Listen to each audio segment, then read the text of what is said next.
Well, there was a cartoon that I saw many, many years ago that has stayed with me. And at the top of the cartoon, it said, Buffy was very disappointed in her first trip to the Himalayas.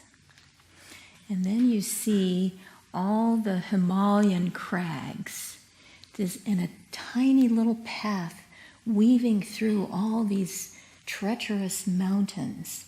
And there's a rope bridge that's ragged and broken. And it's just this terrible, dangerous trip.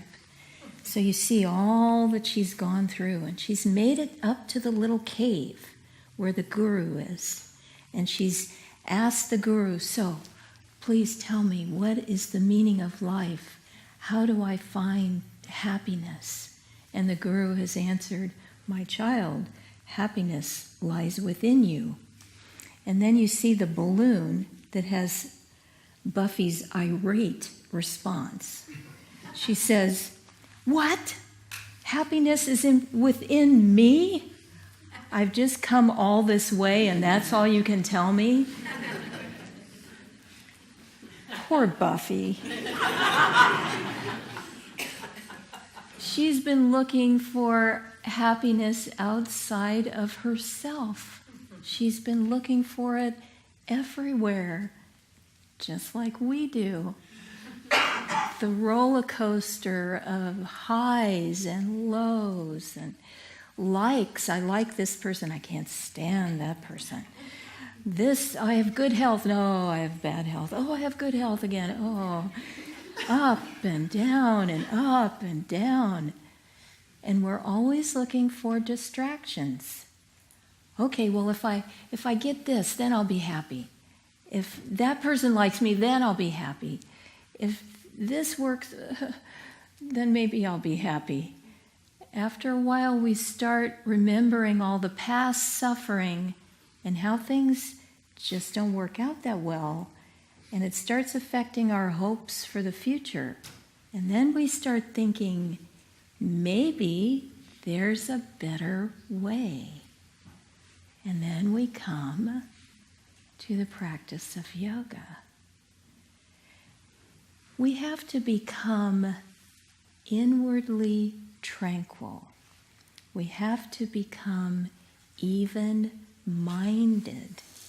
If you think of a little rowboat out on the ocean, a little rowboat is going to be tossed. Every little ripple, every little wave is going to toss the rowboat hither and yon, capsize it, it's lost.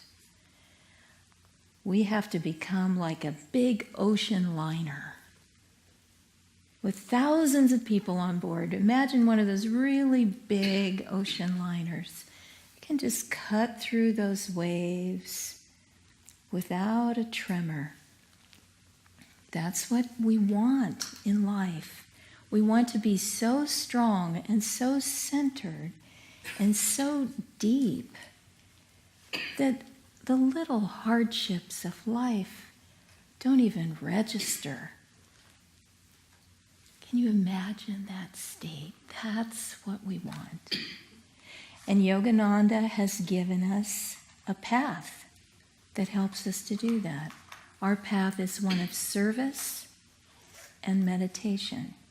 It's an ideal path.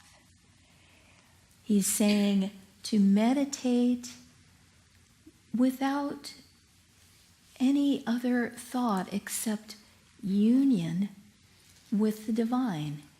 Meditate with inner communion. Meditate on the true reality.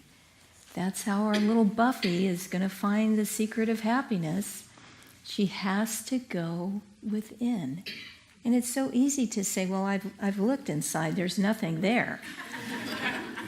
It's not that easy to find it. It's not easy. But it is simple. Quiet the mind and go within. That's why studying the teachings are so incredibly valuable, because you start filling your mind with these truths that just were not published this week in Time magazine. They've been around for thousands and thousands of years. These gurus, these great masters, are people who have found this truth. And it didn't start with them either. It's ancient. The rishis in timelessness found these truths, and it works. That's why it's been passed down through all these thousands of years. And it still works today. Dharmadas was telling me a study about the breathing rate, that it should be between 10 and 20 breaths per minute. And in the old textbooks, it used to say 8 to 12. And we were talking about how our modern society is so much more agitated that we're even breathing faster. So this path of service and meditation can help us reach that inner tranquility. When I was very young on the path, I remember Swami saying to me, I was going through a lot of personal turmoil at that point, and he said, forget about yourself and serve. That's where salvation is. Forget about yourself and serve. And I have found this tremendously helpful through these many, many years, because that is a real key to service. If we think, oh, I'm serving, and you know what? I'm really good at it. And I'm serving a lot better than that guy over there. He's not serving half as much as I am. I'm really a star at serving, and why don't people notice that I am serving? That's the ego. But all of that is part of the process. It's the beginning stage, because service purifies the ego.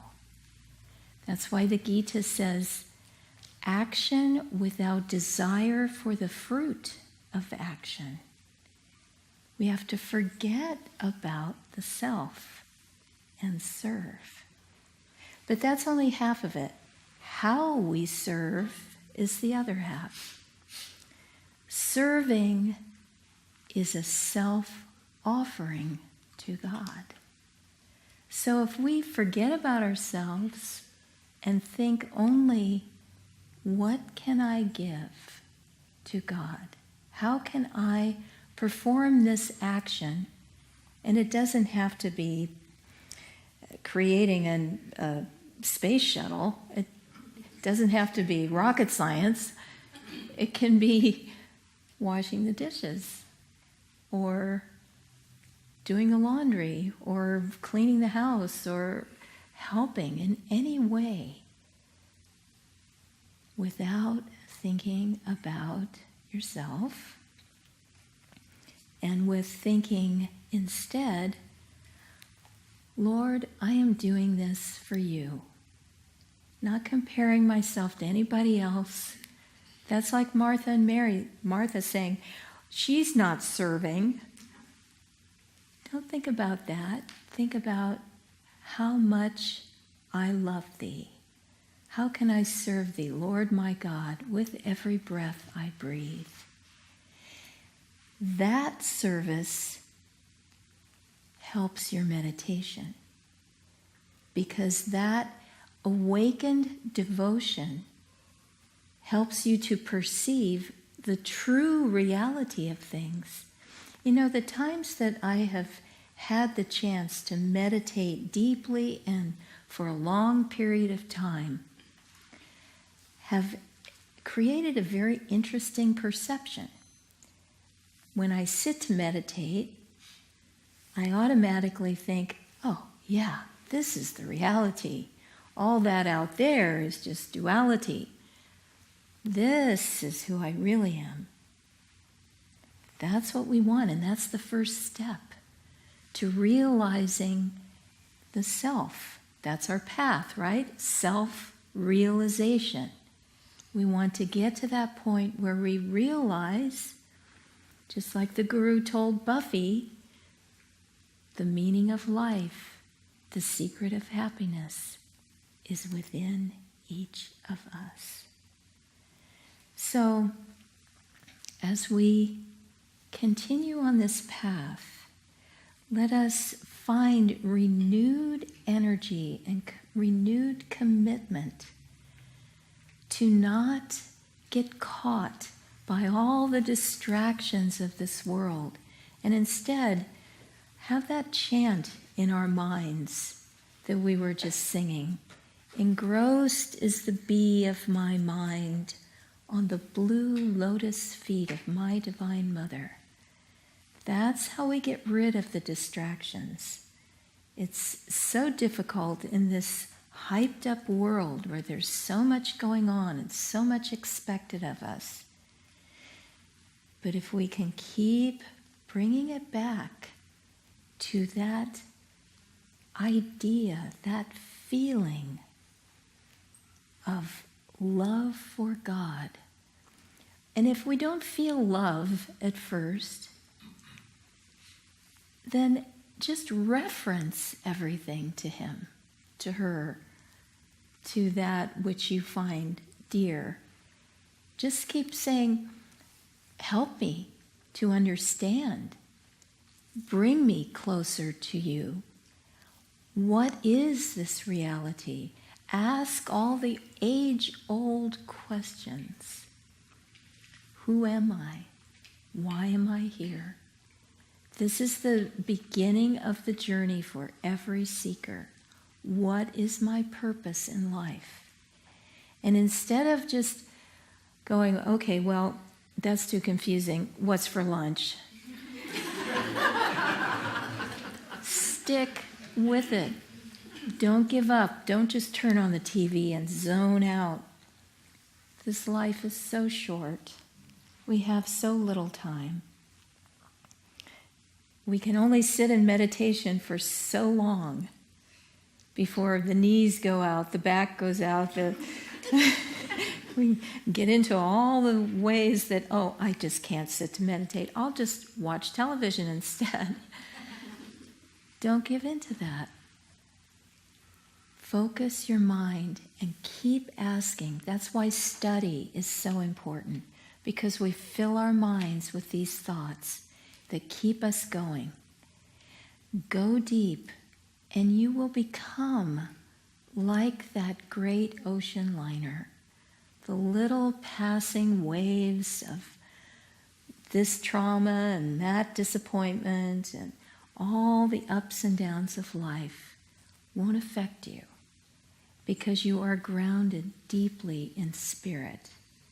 And the intuitive perception that comes through meditation will free you from all fear and all anger and everything else that's associated with the ego.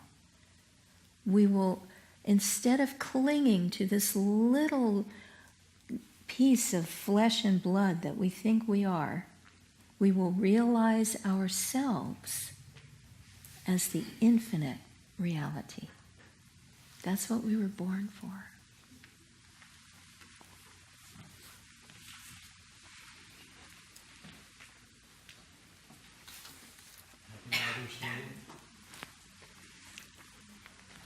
This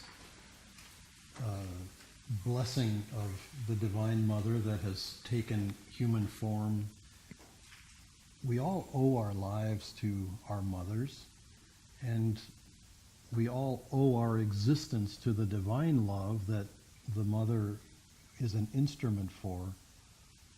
I, of course, owe my life to my mother in the same sense that all of us do, but my story is rather a little more particular, because I owe my life to my mother on another level as well, because I was kidnapped when I was 3 weeks old. This is a story that is perhaps a little unusual, but I was kidnapped by my mother with my father's support. It may sound a little peculiar for two parents to kidnap their child, but I have a twin sister. We were born 3 weeks early. We were small. My sister was larger than I. I was 4 pounds and some ounces. She was 5.5 pounds. So she was allowed to go home at birth, but I was held in the hospital for 3 weeks. So around the time that we were due is the time that my mom came to the hospital, and I never did get up to the 5-pound mark, which was the kind of the cutoff point where they would let you go home. My mom simply said, "Give me that baby. I'm a registered nurse. I'm going home." In other words, stop me if you dare. But and I have to think, as I sort of look across the years, I have to think that's not only saved my life, because I don't think I could have lasted a whole lot longer in the hospital, because existence is not life. Food is not nurture. But interestingly, I look at those 3 weeks as a kind of dividing point. And I think of Swamiji's life and how in early childhood he was separated from his family for quite some time, sent to Switzerland and later on in boarding school in England. And that separation from the family created an opportunity later on. A seed was planted in which he could go on to seek God. And similarly with Master, his mother was taken from him when he was 11 years old, and he suffered greatly for that loss. She was the Divine Mother in human manifestation for him. And so all of us, in one way or another, if we're going to embrace the path, will often have to separate on one level or another. But that divine love that brought every one of us into this world is what we honor, especially on Mother's Day. But we also honor the human manifestations through which it passes, through which it comes to each of us. And that blessing, they don't have an Olympic gold medal for who is the best mother in the world. It's just one of those things that you can't sort of quantify, 9.9, oh, whoops, she only got 9.7. There isn't one of those in this world. And yet, for each of us, that love is special and is blessed. I was reflecting on Master's counsel that we be calmly active and actively calm, and Nirmala's example of the boat moving through the ocean. I didn't have the opportunity to know Swamiji's mother in this lifetime. She was in the Bay Area, and I was at Ananda Village, and she passed away before very many years had gone by in my time on the path. But I respected the example that Swamiji would share of her life and the refinement that she had. And I wanted to just read a brief couple of paragraphs about her, because there's a grace that she brought that is badly needed in this world today. She was a natural aristocrat in the best sense of the word, cultured, refined, not at all snobbish. I love to be any. This is written by a family friend who knew her when she was a child. I love to be anywhere with Gertrude. When she and Don, meaning Swamiji, were together, their spiritual connection was like an aura around them. I remember on a ski trip seeing them walking together. It was as if they were in a world of their own. She had perfect manners and a certain graceful elegance in everything she did. I remember a formal dinner party with servants bringing out each of the courses. No one paid any attention to the servers except Gertrude. Whenever a plate was put in front of her, she would turn and look into the eyes of the person who brought it and thank him for it. It was a small thing, but it showed her character. We had the opportunity to know someone a little bit like that in India some years ago. And she was the wife of Sri Kartikeyan, who came and spoke here and who has come to Ananda Village quite a number of times. And I have to say, getting to know her helped me to understand Swamiji's mother on a deeper level, because she had this refinement, and at the same time she made everyone comfortable. She was in this position of dealing with all levels of society, from the very top, from heads of state, literally heads of state, passing either through their home or through large functions that they were attending, all the way to the people who were cleaning the house or doing whatever help was needed in the home. I remember Kartikeyan invited us to his home. He called it his humble home, and I thought, I don't know how humble this is going to be, because he was someone who moved at the top level of government. I remember being a little in awe, because the first time he arrived at our house, it was with a police escort, and the police were the ones who knocked on the door. And so it was like, whoa, who is this? What's happening here? And when we went to his home, the guards at the gate were carrying automatic weapons, and it was like, whoa, where are we? And yet, when we went inside, we were foreigners in India, sort of a little bit at concern. Swamiji much less so, of course, but for all of us, the thought of, let's don't make a wrong move here. Let's don't cause offense. Let's don't say the wrong thing or just in some way be out of step with what's trying to happen. And as soon as we met her, it was like complete comfort. And I realized later on, in reflecting on her example, she could make everyone feel safe and happy and welcome, especially.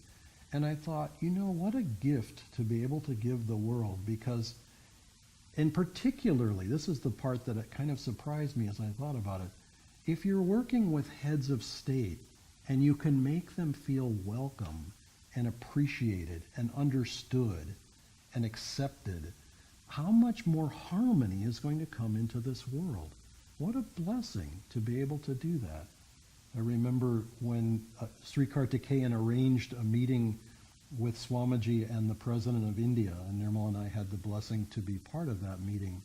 And so we were ushered into the sitting room, the waiting room at Rashtrapati Bhavan in New Delhi, the presidential palace. And we waited for this meeting to come, and then we were ushered in to meet the president. And again, I felt that same hominess.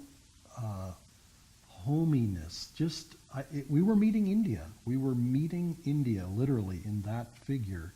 And yet there was no snobbishness. There was no sort of, well, we know what we're about, and you foreigners, you whatever. No, we're all part of the divine life. And all of us should honor the channels through which that comes into our lives, the blessings through which that comes, because we are all of us potential manifestations of the Divine Mother, or channels for the Divine Mother's love and energy in this world, which is urgently and badly needed. And it is a nurturing love. It is a love that remembers why it's serving. Just as in the reading today, talking about Martha and Mary, the juxtaposition is not either meditate or serve. It's meditate in a serviceful way, serve in a meditative way, and bring both of them together so that your life is an offering to God. Your life is a gift to God. How shall I serve thee, Lord my God, with every breath, with every gust of my prayer, with every openness of heart to help someone in whatever way that I can. This is the example that we saw with Swamiji. Everything about his life was to help someone else. And yes, he still had to have private time for himself, a little bit around the edges, but his private time was always available to the Divine Mother. If she woke him up at 2 or 3 in the night and gave him an inspiration, he would march right to the computer or the napkin or the piece of paper or whatever it might be, and he would start working on that so that he had something to share with the universe. Let us all be open to whatever she is trying to whisper in our ear. However she can move through our hearts, our voices, our hands, let us be open to that, because this world very, very much needs it, and we ourselves are eternally blessed to be her channels in this world.